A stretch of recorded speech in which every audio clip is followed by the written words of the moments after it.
everyone, and welcome to God Culture. This is the end. Which That's not the jingle. Did not go to the tune, but I'm a bit washed away by that whole episode. That whole season, it has finished. We're at the end of season 8. Loads of stuff has happened. Instantly, how do you feel about the finale of Game of Thrones? Good.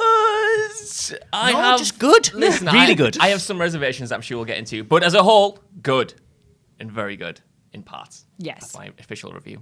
All really good, and especially people being annoyed at it. Oh, no. Why? Well, I also thought it was good. No, it is. Even without that reaction, it was really good. It was really good. I think it was a really fitting end to all of the different threads and arcs that we've had throughout Game of Thrones. I feel like as much as there is many divisive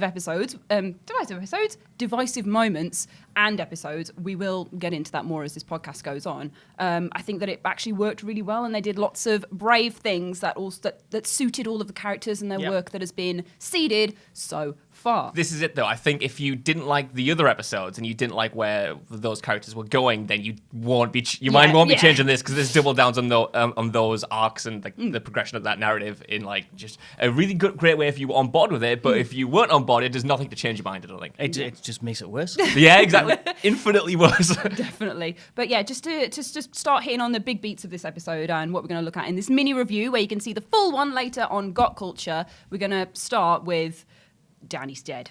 She is. She's gone. She's gone. She's been stabbed through the heart by Jon Snow. I felt that in my heart as it happened. I was like, why? And that genuinely took me by surprise. I'm not necessarily sure it was in a good way, but I was surprised. I didn't expect it to happen when it did, if that makes sense. Like, It came fairly early in the episode. Yeah, definitely.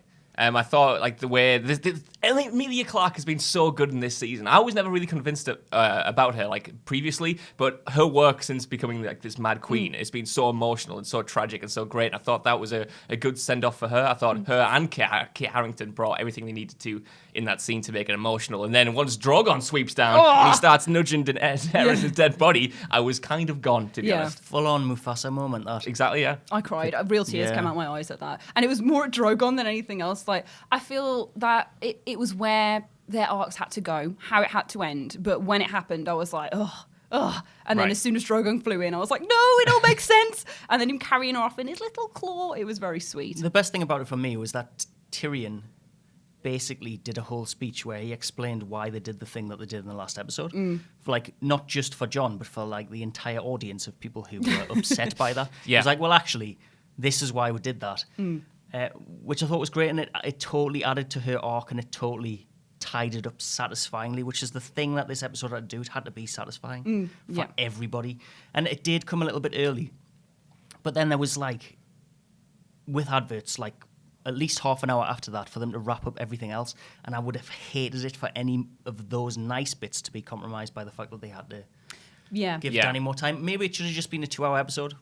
That's kind of where I've fallen in, I think, because a lot of the things that happened in this episode, I like conceptually and in theory, and even occasionally like how they actually pulled it off. Like where everything went was where I wanted it to go, and I'm satisfied with that. But like the Dany death for me felt a bit quick. It felt a bit like I wanted to see more of Dany sort of becoming like not like she is the Mad Queen, but I wanted to see what like really get into her head and what she thought about it. And you get glimpses of it when she's making the speech, and then she's talking to Tyrion, she's talking to Jon. She's kind of fully embracing her destiny in a way. Yeah. But I would have liked potentially more of that. I kind of wish this was 2 episodes in a way, like one that was entirely dealing with the aftermath of the King's Landing massacre, and then one that was wrapping everything up. I don't know whether that would have been feasible, but who knows? I feel like it definitely needed a whole "this is the Mad Queen's reign" and to drive home like the badness of everything, because like she did burn down the city, but then her talking about going and conquering other places and stuff. I'd like to see them all geared up, ready to like do something terrible to the rest of the other kingdoms and that sort of thing that's happening. I think that would have driven it home a lot more. And I think when we got that, like when she's making the speech, but I think it kind of made the cut to Greyworm being relatively all right with Dany being dead afterwards. Like he was just sort of, he was so hyped to be like, you know, like her, what was it? Leader of like war. Hype man. Hype man, essentially, and going off to liberate everyone else. Master of war. But then you kind of get like that jarring thing where he's right there by Daenerys' side, and then he's sort of okay with being part of this democratic process with everyone else. Yeah. There was a bit like that jump was the only part of it I thought was badly edited, because it was like this bit happens and then immediately jumps to like days later, because there's no way they could have got down from Winterfell that quickly. Yeah. So it has to have been like a week, let's say. Yeah. Something like that. But it was the fact that it didn't do anything with Grey Worm's emotional like response, but he doesn't really have emotion in the same way. Even when Missandei died, he was like, "Oh, I'm sad." Yeah, but that's the whole thing. He's like, he's this hard, like hardened man that's a warrior, but he still has this whole thing going on underneath. And him going to Narth, I thought him going to Narth was a lovely It's lovely. touch. It's lush. Yeah, it means that he's giving Missandei like Yeah. the present. It's not just that he's going there because they said they were going to have a life together. He's like North, basically, is a place full of pacifists that keeps getting attacked and everyone keeps getting stolen because they're easy to get as slaves. So they're basically going to protect these pacifists in honor of Missandei, which is like the most romantic gesture in the entire thing. Yeah. Which means that they'll probably die soon together. And I do quite like that they didn't just. Oh my god! So it took me like a split second to even acknowledge what you said there. I quite like that they didn't just make Greyworm a villain. I think they could have done that after the last episode where you saw him going a bit mad, but I think his turn was definitely rooted in the emotion of both Dany and Missandei, like you said. And I think, as jarring as it was, the fact that he did go on to do that romantic gesture was more in line with his character in a way and felt more satisfying and certainly more nuanced. I definitely thought he was going to die up until he didn't. Like, he was 10 out of 10 on the is going to die, really. Yeah, he was very high up on the Dany supporters list. But talking about Greyworm, we've got that whole scene with everyone that you were talking about, having a little meeting, going, who's going to be king or queen of the Seven Kingdoms? And what do we get? Bran the Broken being the king of the Six Kingdoms. Yeah, when I was watching this, right, I've come to terms with it a bit more, and I do think it makes sense. But when I was watching that, I was like, oh no, what is happening here? I think it was the scene in general felt a little awky. So I was going to say it out loud there, and not just in my brain. Felt a little bit awkward, like we said after the time jump, and then when the appoint Bran is the king of the. I know, it's gone. But I do think it makes sense. Like, I like that they've got a king who doesn't want, and he's just he's not there for power or anything. And I think it makes a lot of sense that they're kind of breaking the wheel in that way. It's been set up a long time. Anybody who wanted power is dead because that's what they wanted. And there's the whole image of Dany as Gollum, and the Iron Throne was her precious. And it's a symbol of man's lust for, not just man's, woman's as well. Lust for power that corrupts, and absolute power corrupts absolutely. That's the whole point of this this whole show. Yeah. That's it. It sounded like I was going to say some more, but I wasn't. What's Bran going to do? Because I liked it when he went to the meeting with his advisors and stuff. And he was like, you know what? I'm just going to bail and go walk into a dragon, see if I can find Drogon. You guys just chill. You can control the Six Kingdoms. I'm out. I like how we never actually got to see the walk into a dragon. It's just I'm going to go find him. Good. Waited the whole seasons for him to do this big move, and he's like, nah, actually, I'm just gonna go, guys. Going to do it in private. Just assume that I did do it. Yeah, literally. Really cool. But yeah, I think Bran being picked as the king, I think it's a choice. It's an interesting choice. But my favourite bit about it was both Tyrion and Sansa being like, Bran the Broken, Bran that cannot reproduce, Bran, he's entirely screwed. I feel like Sansa going, by the way, remember that his penis doesn't work. It's just unnecessary at that stage. It was a bit. I was going to say BDE, but it was not. It was the opposite. It was quite cruel. But it's her getting him back for the "you looked beautiful that night." Oh God, you forget about that. But yeah, Sansa actually is Queen in the North. I'm so excited. It's very good. Yeah. I was so rooting for her to be just queen of everything because she deserves it. Like, she has worked hard. But I think her having her own separate Northern Kingdom where she's brought everything to rights is fantastic. And this is my favourite part of the episode, maybe of Game of Thrones ever, that Sansa has been crowned, because it's just good. It was very good. It fits her entire arc because she starts off as a little bird and she's completely defined by abusive relationships. She bends the knee to everybody. All the way through, and then the end of it is her saying, not going to do that anymore. Yeah. I get my own kingdom. Here is my lovely new dress and hairstyle. Yeah, they're all very lovely. They're very beautiful. But yeah, it was that leaf gown. Yeah, it was a big mood. I wrote in my breakdown. I'm not going to go too far into it because Josh is going to do that later. It's going to be great, and you should watch it. But her outfit, she goes from wearing sort of morning dress.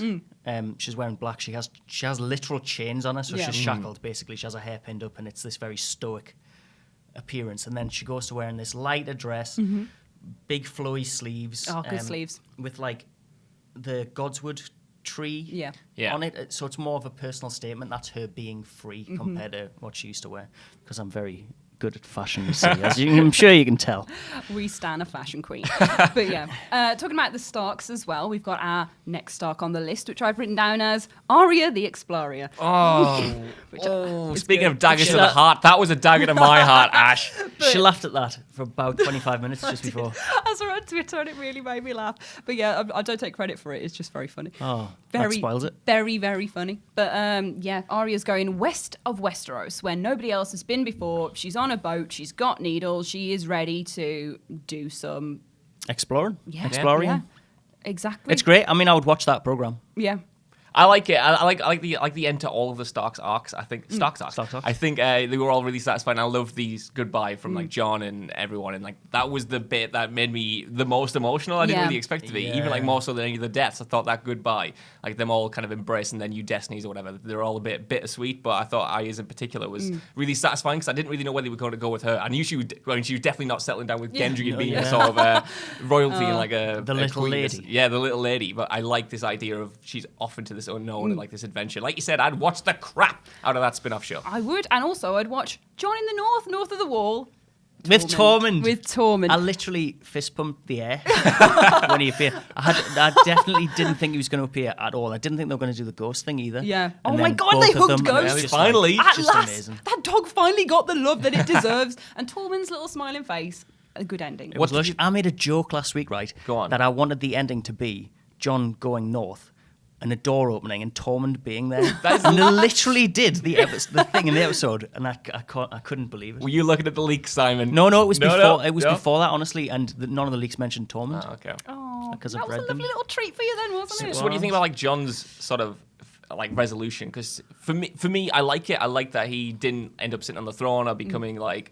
For me, the biggest problem I've had with Jon the past few seasons is that we've been building towards this. His like true nature. He's like the heir to the throne, and for me that kind of went against what the show and he was about in a way. Like I like the idea that he broke the idea of destiny and like they gave him like a not necessarily a choice because he got banished, but he didn't have to sort of fulfill this role that everyone was telling him to, and that he stuck to his word. He kept saying that he didn't want the throne. He didn't want this sort of plan that's been laid out to him, and then in the end he didn't have to, and he got to live a good life, hopefully, in the true north with Tormund and Ghost. Yeah, I feel... He literally would have chosen that for himself. yeah. Anyway. 100%. I think he's kind of been relegated to a bit of an extra as like throughout some of the episodes this season, but this was kind of this is what he wanted. He never wanted to be front and center and doing this, that, or the other. And all these other people coming in and having big moments was just kind of more proof that he was very happy with his life, with regret. If only she was alive, up north of the wall with his. I think it was nice house. that they made a little reference to her. They mentioned him having to do something that broke his heart. Like it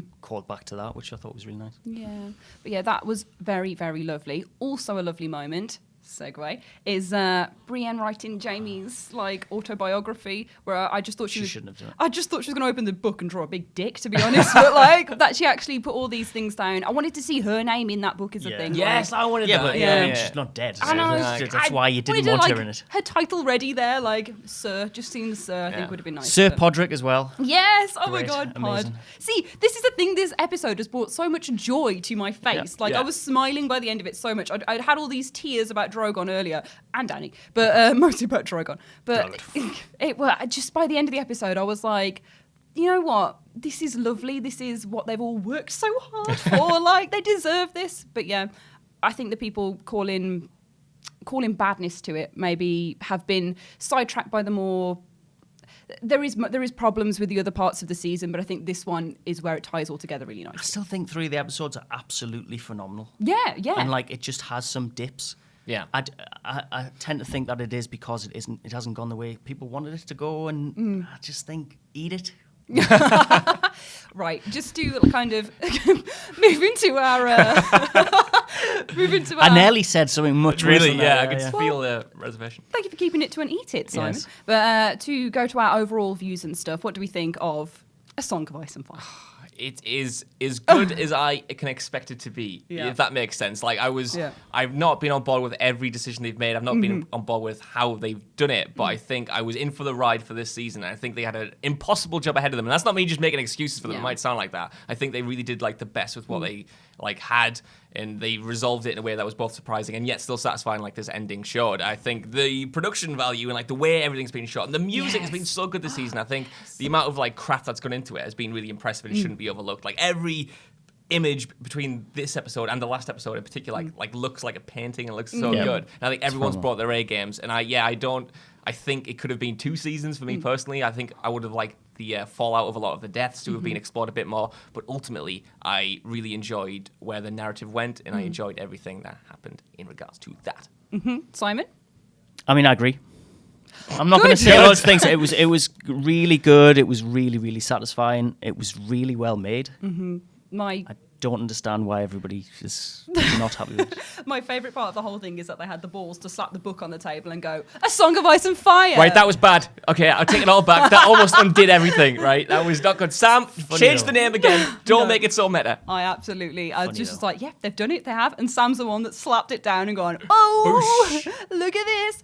But yeah, there we go. That was our little mini review of the finale of Game of Thrones. Oh, it's over. Yeah, I know, literally. Now our watch is over. We've got a full day of content ahead of us, so I'm still riding the wave, but it's going to be good. So yeah, if you want to catch up with more of us on Got Culture, you can see a full breakdown from these guys. You can see ups and downs from me today, actually. And we'll have plenty of other tidbits across main channel and Got Culture to keep up with too. So for now, this has been Josh. Hello. Bye. Say goodbye, Josh. Goodbye. Hello, bye. This has been Simon. Hello. Say goodbye, Simon. Goodbye, Simon. Simon's been up all night. I've been Ash. Goodbye, Ash. Goodbye, Ash. We'll see you soon. Bye. Bye. Bye.